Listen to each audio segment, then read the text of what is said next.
Hei! Tervetuloa mukaan Sampo Talk Shown pariin. Ohjelma, joka antaa vinkkejä itsensä kehittämiseen sekä työelämään. Meillä on täällä mitä inspiroivimpia tyyppejä vierailemassa. Miten mahtavaa, miten siistiä. Tuu kattoo, tuu kuuntele Sampo Talk Show. Let's go!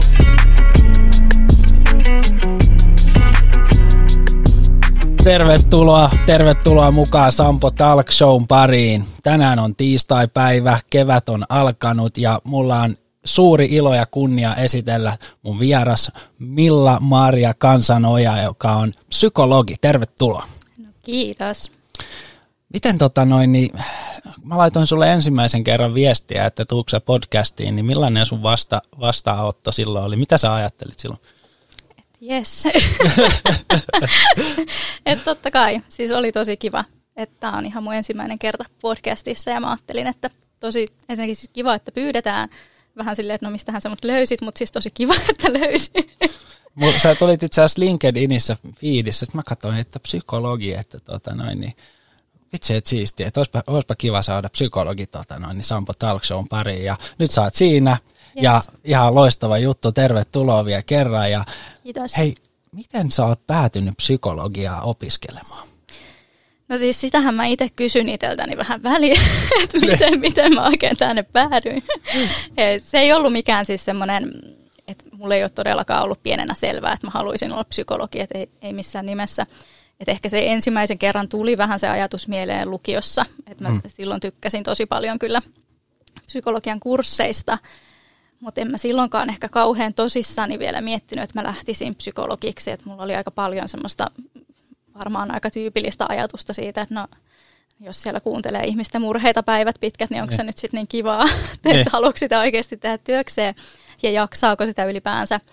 Ja mulla oli siinä muutama semmoinen vuosi, että mä en oikein tiennyt, että mitäs musta tulisi isona ja vähän niin kuin tiesi, että jotain olisi pakko lähteä opiskelemaan, mutta sitten oli vähän se, että mä oikein tiedä, mitä mä lähtisin. Ja muistaakseni hain lukemaan kasvatustieteitä, mikä nyt tuntuu niin kuin ihan oudolta, että miksi ihmeessä mä oon sinne hakenut, mutta jossain vaiheessa hain. Ja sitten mä vähän aikaa opiskelin itse asiassa matematiikkaa yliopistolla, mutta tein aika paljon silloin niin kuin psykologian opintoja. Että sitä matikkaa mä tein yhden johdantokurssin ja totesin, että tämä on niin kaukana mun todellisuudesta ja jotenkin semmoisesta niin kuin normaalista arkielämästä, että ei ole mun juttu, että se oli lähinnä semmoinen helppo väylä yliopistoon siinä vaiheessa. Ja itse asiassa lopullinen sysäys psykologiaan mulla oli se, että mä kiinnostuin koirapsykologiasta. Okay.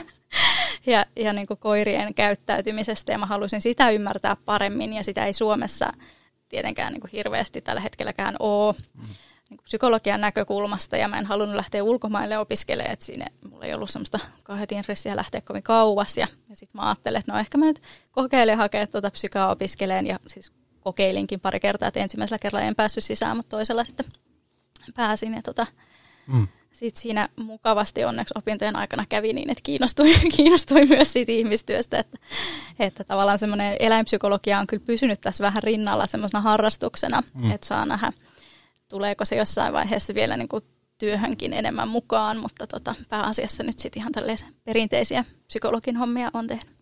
Sä mainitsit tuossa, että kouluaikoina niin tykkäsit psykologian tunneista ja muuta, ja itsekin niin ajattelin, että ne on ollut ihan sikakivoja tunteja ja muuta, niin mikä siinä sitten on, niin kuin, että miksi, tosi moni mun ystävistäkin ajattelee niin, että se on tosi kiinnostavaa, niin onko se just se, että koska me kaikki ollaan niin kuin ihmisiä ja se liittyy meihin, niin se kiinnostaa niin kuin sen takia?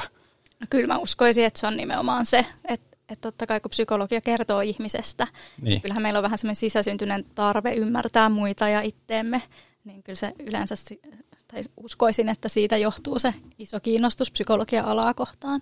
Mutta eikö toi psykologia, niin sinnehän on todella vaikea päästä sisään niin kuin sinne ylipäätään se, että sä pystyt lähteä niin kuin opiskelemaan, totta kai sä voit niin kuin lukea netistä psykologiaa, jos haluat, mutta jos sä haluat tutkinnon, niin siinä on pääsykokeet ja ne on todella vaikeat, niin miten tämä meni sulla niin kuin? Joo, siis sehän on oikeasti siis aika masentava se tilasto, että mä toivon, että kaikki, jotka oikeasti haluaa psykologiaa lukemaan, niin älkää nyt please liikaa masentuko niistä tilastoista, että aina sinne joku pääsee. Mutta se on niinku hyvä muistaa, että ei välttämättä ekalla kerralla pääse ja niin kuin, että kyllä siihen joutuu tekemään ihan hirveästi töitä. Että just sen takia, että kun se on alana semmoinen, mikä kiinnostaa niin monia, että hakijoita on tosi paljon ja sitten on pakko tehdä ne erot jollain. Että se, että jää siitä ulkopuolelle, niin ei tarkoita sitä, etteikö voisi olla kykenevä psykologiksi, vaan se tarkoittaa sitä, että se on pakko vetää se raja johonkin. Ja silloin se on paljon niin kuin tuuristakin kiinni, että tiettyyn pisteeseen asti pystyy opiskelemaan ja sitten siinä on vähän niin kuin tuuria mukana, että riittääkö se sisäänpääsyyn asti. No nyt jos joku haluaisi lähteä opiskelemaan psykologiaa, niin olisiko sulle joku, mikä on sun mielestä semmoinen tärkeä juttu ennen kuin lähettää hakemuksen tai jos haluaa valmistautua pääsykokeisiin, niin tuleeko sun mieleen joku juttu niin kuin tämmöisille henkilöille, mitä sä haluaisit sanoa? No sanoisin ainakin, että muistakaa myös levätä ja pitää niitä taukoja, koska ne on se oppimisen kannaltakin ja sen jaksamisen kannalta totta kai ihan niin kuin elintärkeitä. Et mun mielestä paras keino opiskella on se, että ottaa sitä aikaa siihen opiskeluun, mutta sitten pitää niitä taukoja ja välipäiviä, koska silloin se sun mieli oikeasti prosessoi niitä asioita ja nostaa tavallaan esiin, että hei vitsi, mitenhän se juttu menikään. Ja sitten kun palaa tarkistamaan sen yhden jutun, mitä ei muistanutkaan, niin se jää ihan eri lailla mieleen. Sitten jos ottaa vaan tavoitteeksi vaikka lukee 10 tuntia päivässä ja sitten vaan niin kuin paukuttaa lukee, niin sitten itse asiassa jää vähemmän mieleen kuin siitä, että me tauotetaan sitä ja niin kuin pidetään huolta siitä omasta jaksamisesta. Kyllä. Et se on itse asiassa hyvä niin kuin vaihe alkaa jo pitää huolta siitä omasta jaksamisesta. Et ihan niin kuin kaikissa ammateissa se on tosi tärkeää, että pitää itsestään huolta, mutta varsinkin jos työskentelee ihmisläheisesti, niin kyllä siinä kannattaa opetella pitämään kiinni niistä omista rajoista ja siitä hyvinvoinnista. Miten nyt sitten, kun sä pääsit sisään ja muuta, sä tuulettelit sit varmasti sitä asiaa jonkin aikaa ja sitten pääsit sieltä pois, niin kauan sulla meni, että sä valmistuit? Mä valmistuin 5 vuodessa. Joo. Ja se on siis keskimäärin muistaakseni 5,5 vuotta, se, että 330 opintopistettä ne on. Ai se on niin laaja se. Joo, että psykologin täytyy tehdä niin kuin maisterin tutkintoon asti, että pystyy hakemaan niin kuin psykologin laillistusta ja työskentelemään psykologina. Eli se on aika niin kuin pitkä ruljanssi, kauhean mielenkiintoinen kyllä. Siis, siis onhan ne tosi kiinnostavia ne opinnot. Ja nyt mä unohdin, että mitähän se kysyi alun perin. Ei se mitään, lähinnä vaan sitä, että miten kauan toi koulu kesti. Se olisin halunnut myös vähän niin kuin sitten, kun sä valmistuit sieltä koulusta, niin sä oot nyt yrittäjäksi, niin? Joo. Miten sä, niin kuin, sä et mennyt tälleen tyypillisesti vastaanotolle psykologiksi vai mitä sä niin kuin teet sitten yrittäjänä? Sun yrityksen nimi on Mindmaker. Joo. Isille kiitokset nimestä, se on tosi hyvä. Kyllä. Saanut paljon kehuja. Siis mä oon valmistunut 2014 kesällä ja meillä kuuluu opintojen loppuvaiheeseen niin kuin 5 kuukauden harjoittelu. Et sen mä tein työterveyspuolella työterveysasiakkaiden kanssa ja se oli hirmu opettavaista ja siis tosi mukavaa, että tein paljon niin kuin ihan yksilövastaanottoa niin kuin psykologiharjoittelijana ja sain siitä paljon kokemusta ja sitten mä muutin tänne pääkaupunkiseudulle ja päädyin ensin niin kuin alakouluille koulupsykologiksi ja sitten aika äkkiä siitä tonne Järvenpäähän sit koulupsykologiksi. Joo. Ja siellä mä oon tehnyt sitten taas niin kuin yläkouluilla ja lukiossa töitä ja sitten viimeisimpänä oli myös niin kuin vastaavana psykologina Järvenpäässä ja nyt sitten mulla on ollut oikeastaan koko ajan vähän ajatuksena, että siinä vaiheessa kun perhetilanne ja muu on semmoinen, että voisi niin kuin kokeilla yrittäjyyttä, niin siihen kannattaisi ryhtyä monestakin syystä. Ja nyt mä sitten syksyllä otin ja lähdin testaamaan, että mihin tämä kantaa. Että psykologiyrittäjyys on siinä mielessä aika niin kuin kiva, että hän pystyy lähtemään aika pienellä riskillä, että ei välttämättä tarvitse mitään omaa vastaanottotilaa tai hirveästi mitään alkuinvestointeja. Että mäkin teen paljon niin kuin palvelusopimuksella sitten muiden tiloissa ja keikkatyötä ja tämän tyyppisiä juttuja. No millaisia noi sun työpäivät sitten on, että minkä asioiden parissa sä autat ihmisiä? No, tällä hetkellä mä teen töitä nuottivalmentajana, eli se on tämmöistä Kelan kuntouttavaa palvelua niin kuin syrjäytymisriskissä oleville nuorille ja nuorille aikuisille. Eli heidän kanssaan työskentelen ja sen lisäksi mä oon tehnyt niin kuin koulupsykologin tutkimuksia ostopalveluna tämmöisenä keikkatyönä ja nyt sitten jonkun verran tämmöistä asselmointi kautta henkilöarviointipuolen juttua kenties tulossa myös. Ja sitten mulla on vähän tämmöisiä innovaatiojuttuja vielä tässä sivussa ja vähän tämmöinen sekametelisoppa vielä, että mä oon tosiaan aika tuore yrittäjä, että elokuussa aloitin. Ja vähän tälleen niin kuin katselen vielä, mihin tämä vie. Kyllä, ja siis jos psykologiasta puhutaan, niin sehän on just todella laaja aiheen alue, että siinä on varmasti niin kuin monia ovia, mitä voi niin kuin avata ja kurkata ja mahdollisesti sulkea, jos joistain poluista ei sitten tykkää siinä. Että. On, että on alana siinä mielessä kauhean kiva, just että tässä on paljon niin kuin valinnanvaraa ja suuntia, mihin lähtee tämän alan sisällä. Toisaalta siinä on myös se ikävä puoli, että psykologiassa täytyy aika paljon kohdata sitä omaa rajallisuutta ja se oman tiedon rajallisuutta. Tavallaan musta tuntuu, että kun psykologina opiskelee 5,5 vuotta sitten, että miten ihmismieli toimii ja mitä kaikkea siihen liittyy, niin ehkä se niinku päällimmäisenä jää mieleen, että siihen liittyy niin hirveän paljon, että sitä ei ikinä voi niinku osata kaikkea. Ja sitten siinä tulee itse asiassa vähän tämmöinen hauska puoli, että psykologit on hirmu varovaisia usein sanomaan mitään julkisesti sen takia, että me sitten mielellään löydetään se joku yksi kiinnostuksen kohde, mihin me sitten hirmu paljon niin kuin keskitytään, ja se on hyvin niin kuin rajattu aihe. Ja siitä ehkä tulee sitten se turva, että no tämän aiheen mä sitten osaan niin kuin syvällisesti, että tästä mä uskallan jotain julkisesti sanoa.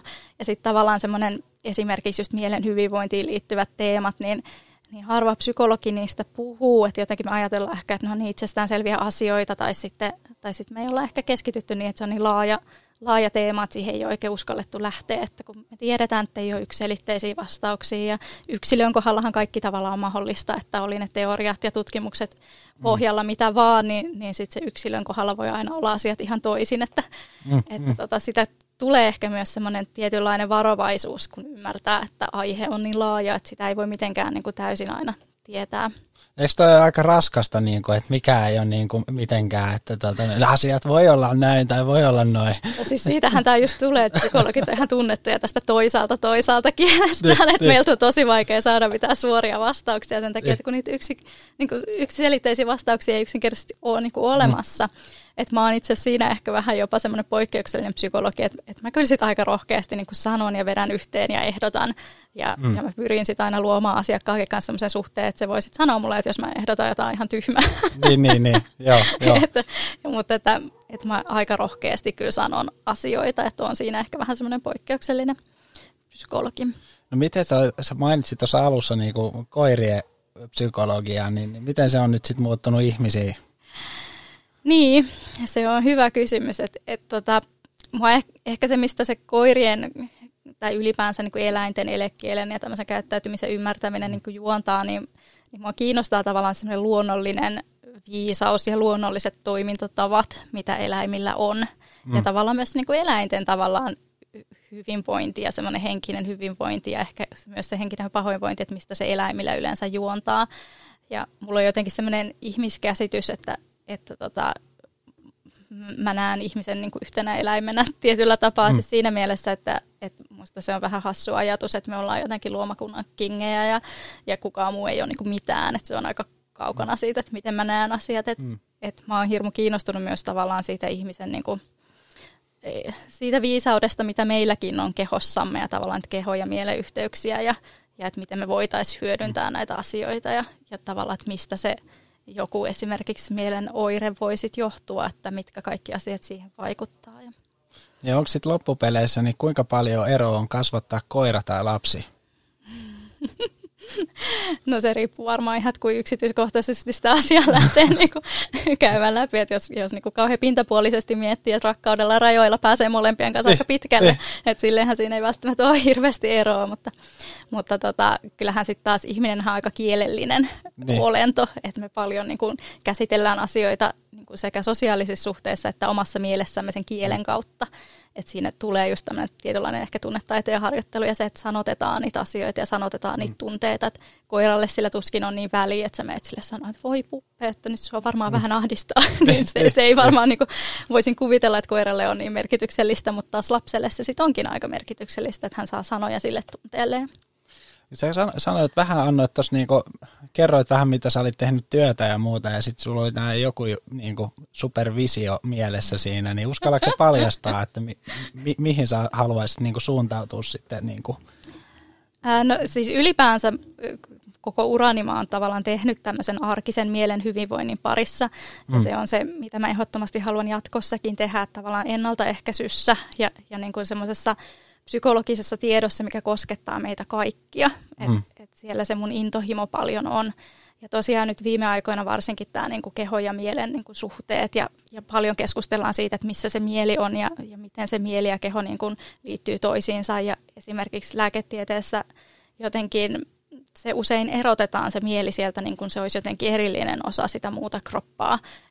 Ja mä ehkä mielellään vähän taistelen sitä näkökulmaa vastaan, että kyllä mieli ja keho on niin tiiviisti yhteydessä toisiinsa ja jopa niin kuin ehkä sama asia aika pitkälti, että mä haluaisin ainakin ymmärtää sitä kehollisuutta ja keho- ja mielen yhteyksiä nykyistä niin kuin paremmin ja sitten tuoda just tämmöisiä hauskoja keinoja, että miten esimerkiksi kehollisesti voidaan sit vaikuttaa siihen meidän mielen hyvinvointiin. Että siihen vaikuttaa totta kai paljon niin kuin ne elämäntavat, että minkälainen ravinto esimerkiksi voisi olla hyväksi sekä meidän niin kuin mielelle että keholle ja liikunta on tosi tärkeää. Ja sitten tässä on tämmöisiä kaikkia hauskoja sivupolkuja niin kuin liittyen esimerkiksi keinumiseen ja tasapainoaistiin ja tämmöisiä juttuja. Mitä niihin liittyy? No siis tässä oli semmoinen hauska tarina viime elokuussa, kun mä olin just alkanut yrittäjäksi tai alkamassa yrittäjäksi ja oli kaikki starttirahahakemukset ja kaikki tämmöiset ahdistavat ja hirveästi kaikkea uutta ja ihmeellistä. Ja sitten mä olin lasten kanssa leikkipuistossa ja satuin siinä leputtamaan jalkojani semmoisessa yhdessä lasten leikkilaitteessa, mikä keinu silleen. Joo. Ees taas. Joo, silleen sivusuunnassa. Ja sitten mä siinä vähän aikaa olin ja sitten mä olin, että mitä hitsiä just tapahtui. Niin. Et siis se rauhoittava vaikutus, mikä siinä liikkeellä oli, niin oli ihan niin kuin, että mä olin ihan, että wow, että mitä just tapahtui.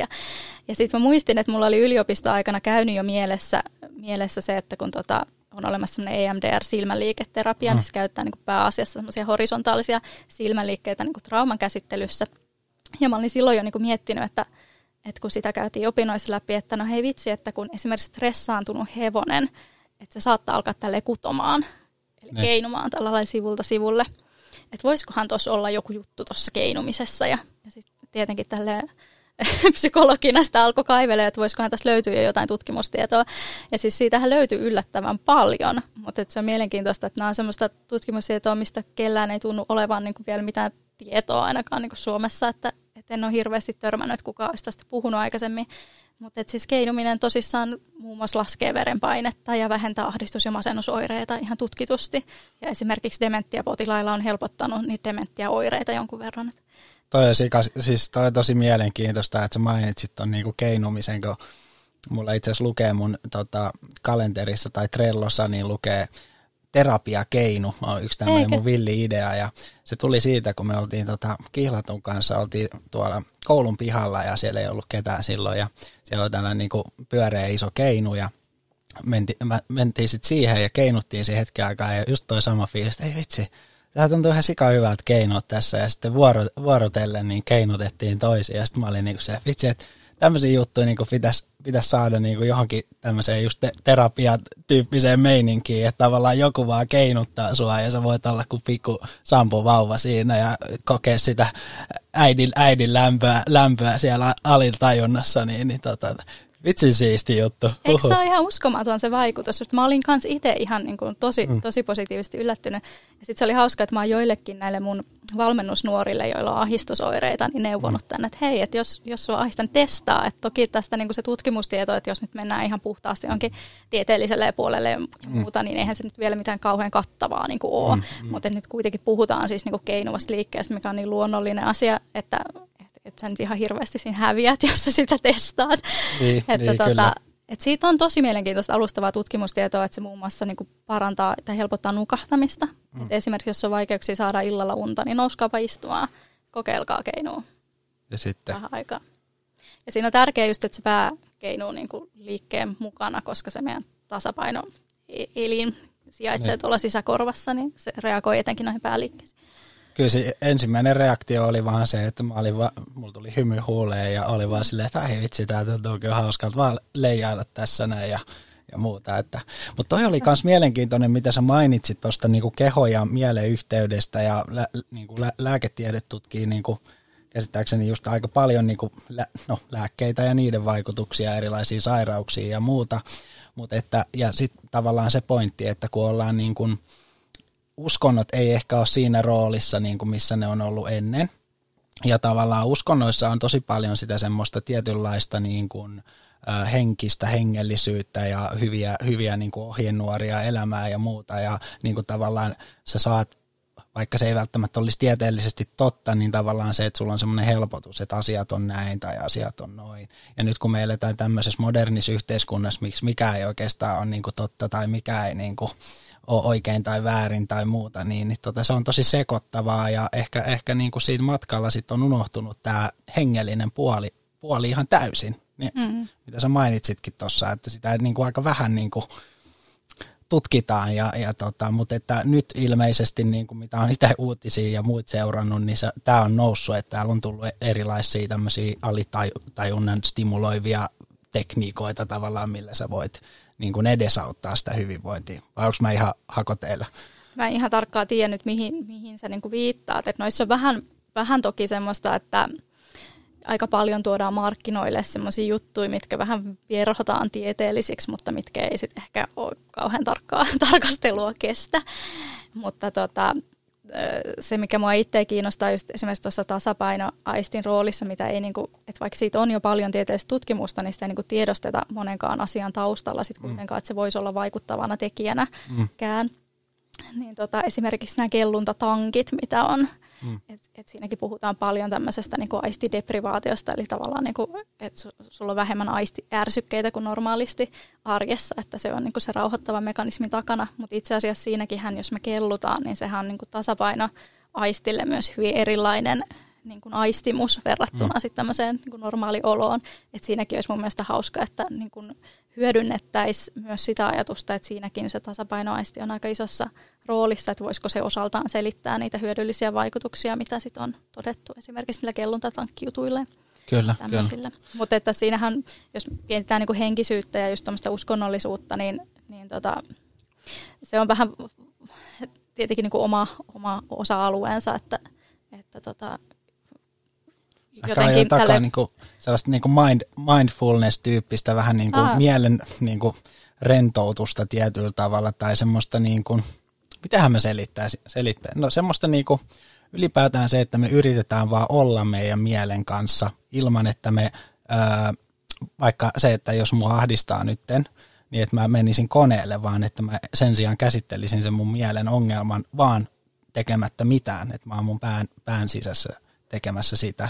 Ja sitten tavallaan niin kuin toinen niin kuin ajatus, mikä mulla oli, niin me ollaan tavallaan niin kuin bakteereita, meidän koko keho on täynnä bakteereita ja suolistossa menee bakteereita ja kun me syödään, niin tavallaan me syödään se näin haarukalla, mutta sitten sen jälkeen kun se ravinto menee meidän sisään, niin sen jälkeen bakteerit syö sitä ravintoa ja niin kuin tavallaan se, että mitä se ravinto on, mitä sä syötät näille sun miljoonille bakteereille, niin miten nämä vaikuttaa tavallaan sitten sinne aivotoimintaan. Niin se oli tavallaan toinen mielenkiintoinen ajatus, jota mä en osannut ehkä pukea tuossa. Niinku. Mutta siinä tulee just nämä mielenkiintoiset tavallaan, että just ehkä se mun pointti on, että me ei voida erottaa sitä mieltä sieltä kehosta, jos me puhutaan ihmisen hyvinvoinnista. Että kun ne kaikki vaikuttaa kaikkeen, että se mitä me syödään vaikuttaa siihen, että miten me koetaan itsemme ja miten me koetaan maailma ja minkälainen vireystila meillä on. Ja sitten jos me ollaan vaikka tosi väsyneitä, niin aika vaikea meidän olla kauhean niin kuin iloisia, että tavallaan niin kuin, kaikki vaikuttaa kaikkeen. Ja sen takia on tosi hyvä, että just esimerkiksi tähän suolistomikrobiasiaan niin kuin, että sitä tutkitaan ja selvitetään näitä yhteyksiä just ehkä sitä kautta, että miten me voitaisiin ennaltaehkäistä niitä pulmia, niin kuin ylipäänsä hyvinvoinnin pulmia. Ja kenties voitaisiin ylläpitää sitä omaa hyvinvointiamme. Kyllä. Ja onhan se tosi tärkeää, että tutkitaan niin kuin nimenomaan, että vaikka mä koen nyt, että keinuminen on niin kuin hyvä juttu ja se tuo mulle hyvän fiiliksen ja muuta, niin onhan se tosi tärkeää niin kuin oikeasti testata ja ennen kuin tavallaan lähdetään sitten väittääkään, että, niin kuin silleen, että asia on just näin. Niin, ja se on hyvä tieteessä muistaa, että eihän tavallaan tiedehän koko ajan korjaa itseään, että se koko ajan lisääntyy se tieto, että mitä enemmän me mennään niin kuin sairauden hoitoon ja esimerkiksi tämmöiseen diagnostiikkaan tai lääkehoitoon, niin sitä tärkeämpää se on, että se on hyvin kattavaa se tutkimustieto ja että me oikeasti väitetään sellaisia asioita, mitkä on niin kuin selkeästi tieteellisesti todistettuja asioita. Et sen takia tuosta keinumisesta tavallaan uskallan puhua, vaikka se tutkimuspohja on vielä niin kuin aika vähäistä, että vaikka sitä on, niin se on vielä aika vähäistä ja semmoista, että ei välttämättä aina kauhean laadukasta, mutta kun se on kuitenkin tämmöinen hyvin luonnollinen keino, niin siitä uskaltaa jo sanoa, että kokeilkaapas, kokeilkaa. Kyllä. Laittakaa ihmeessä kommentti, jos kokeilette. Siis tuntuu. Tosi mielenkiintoista keskustella alan ammattilaisen kanssa näistä aiheista. Ja mä nyt annan sulle tähän loppuun tämän sen tosi vaikea kysymyksen. Oletko valmis? En. Nyt pelottelit mun. Eli sun pitää mainita nyt 3 asiaa, mitkä on sun mielestä tärkeimpiä itsensä kehittämisen kannalta, sun mielestä. 3 asiaa, jotka on tärkeimpiä itsensä kehittämisen kannalta. Eikä tämä ole semmoinen juttu, että nämä on nyt ne ainoat, millä vaan, että mitä sulla tulee mieleen. Jes, ihan mun mielipide. Ihanaa. Kyllä. Ei tarvitse pohjautua tutkimusta. Siis mun mielestä itsensä kehittämisessä nyt on tärkeää niin pyrkiä tutustumaan itseensä ja nimenomaan semmoisella niin hyväksyvällä näkökulmalla, että kuka mä oon. Ja sitten ehkä itsensä kehittämisessä seuraavalla voisi olla se, että kuka mä haluan olla. Ja sitten 3 se, että tavallaan se, että kuka sä oot, niin muodostuu aika pitkälti sen kannalta, että miten sä toimit. Että meidän ajatukset ja tunteet on semmoisia, mihin me pystytään vaan rajatusti vaikuttamaan. Että ne on ihan hyvä niin kuin tiedostaa ja niille on hyvä niin kuin antaa se painoarvo, mitä me halutaan niille antaa. Mutta että me voidaan sillä toiminnallamme kuitenkin valita, että mitä me tehdään. Ja itse asiassahan se meidän tavallaan se, että ketä me ollaan, niin aika paljon niin kuin muodostuu siitä, että mitä me tehdään. Eli tutustu siihen, kuka sä oot, mieti kuka sä haluat olla ja ala toimimaan sen mukaan. Ai vitsi. Kiitos. Tuossa oli noihän tuli kuin kaupan hyllyltä konsana. Kauhea stressireaktio, kato tuli kun sä pelottelit. Mutta joo, se oli vähän tarkoitus vähän kokeilla psykologiaa. Mutta hei, kiitos ihan sikapaljon, että sä tulit mulle vieraaksi tänne Sampo Talk Showhun. Tämä oli tosi mielenkiintoinen keskustelu ja mä olisin itse asiassa voinut jatkaa tätä keskustelua tosi pitkään, mutta mä haluan väsyttää ihmisiä liian pitkillä jaksoilla, niin eiköhän laiteta pillit pussiin. Mutta ennen kuin laitetaan, niin mistä Milla sut löytää nyt, jos joku haluaa kysyä sulta niin kuin psykologiaan liittyviä asioita tai näihin aiheisiin, mistä sä oot kiinnostunut? Joo, siis mun nettisivut on mindmaker.fi, ne on pikkasen vielä työn alla, mutta siellä on jo yhteystiedot, että voi laittaa sähköpostia tai soitella tai laittaa viestiä. Ja LinkedInistä löytyy myös Milla-Maaria Kansanoja. Ja tosi mielellään, jos on esimerkiksi tähän mielen hyvinvointiin liittyen jonkunlaista luentokeikkaa tai muuta mielessä, niin mä tosi mielellään kyllä tuun, että se on se mun niin kuin tosi sydäntä lähellä oleva aihe, että siihen suuntaan olisi tarkoitus tässä uralla lähteä. Ai vitsi, oikein siisti juttu. Hei, kiitos vielä kerran. Kiitos myös kaikille kuuntelijoille ja katsojille. Oli taas ilo olla. Tämä oli Sampo Talk Show. Kiitos oikein paljon ja ensi kertaa.